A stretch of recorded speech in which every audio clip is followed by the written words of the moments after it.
What's up, guys? Getting ready to set the alignment on our YXZ1000R project. Now, you can try to do this with a set of tape measures, maybe a piece of metal on either side bolted to the hub. I pretty much guarantee you're going to be a little bit off. Now, is it super important with an off-road machine?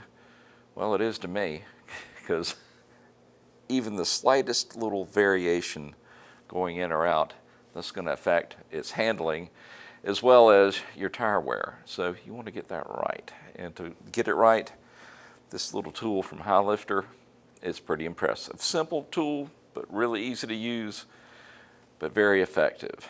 And I'm going to walk you through the steps real quick on how to use it. So let's go.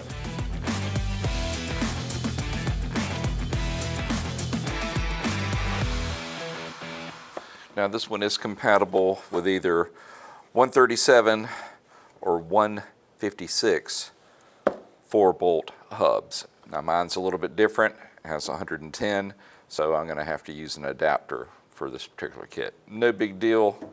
Those are pretty cheap, so it won't slow me down. Now, it comes with both of the plates, as well as your tape measures. Good part about these is they measure in standard or imperial, as well as millimeters, so whichever one you're wanting to go with.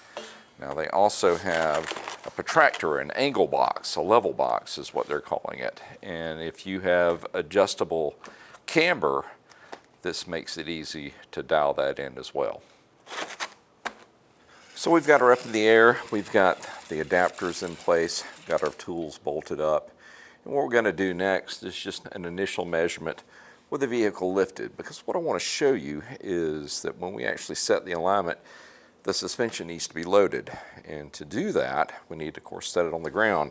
Now, you can try to set it down, but it's really going to fight you with the floor putting so much pressure on these. I mean, they can withstand the weight, but they're not going to freely move, and that's going to skew your results. So what we need to do is rest it on the suspension, and we're going to use this lower ball joint to do that. And now I'm just going to use, well, actually one of the extenders for my lift, just where it can sit there, it can rest on it and then pivot fairly easily. That way we can get an accurate measurement. And what I think we're going to find is there's going to be a substantial difference in between what we're going to read up here versus with the suspension loaded. So let me get the tape measures in place. Take a measurement, reading from the inside, 145.5 looks like. On the front side, looks like 144.3. So she is towed in. So let's bring her down onto these cups on either side, and then measure that again. Let's go ahead and make sure she's settled. All right, she is all the way settled. So, she's completely stretched out now. You saw how much that moved.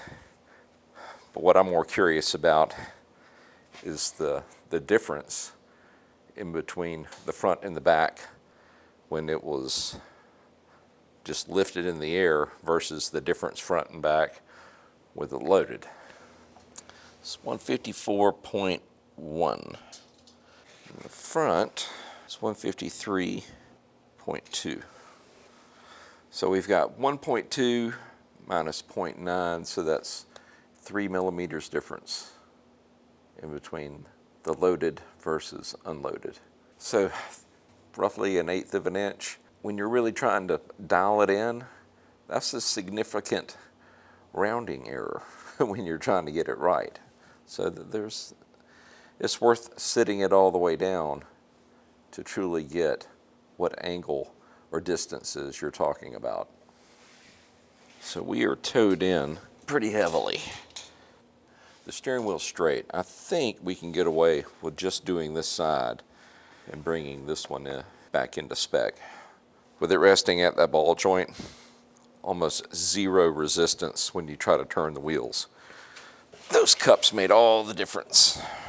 So let's break our lock nut loose, change our steering distance a little bit. Now on this one I am going to set it up for a 0 toe, just personal preference. If you want to run yours a little toe in or toe out, just depending on if you want straight line stability or a sharp turn in. That is entirely up to you. Me, I'm just going to set it in the middle. So that's 153.6. We need to shorten this up a little bit. All right, that is set to 0. So what we're looking at here is 18 inches from front to back of this particular tool. So each millimeter difference equates to 0.25 degrees. So each millimeter in or out, 0.25 degrees. So we were about 2 degrees off when we started, but now she is setting dead even front and back, so that'll give us 0 degrees at the time. So if you wanted to bring it toe in, bring it in 1 millimeter. That ought to be 0.25 degrees if that's the way you want to run it, or the exact opposite if you want to run toe out. All right, tighten down our pinch bolt, and we can take these adapters off, get the tires back on, and send it on down the trail.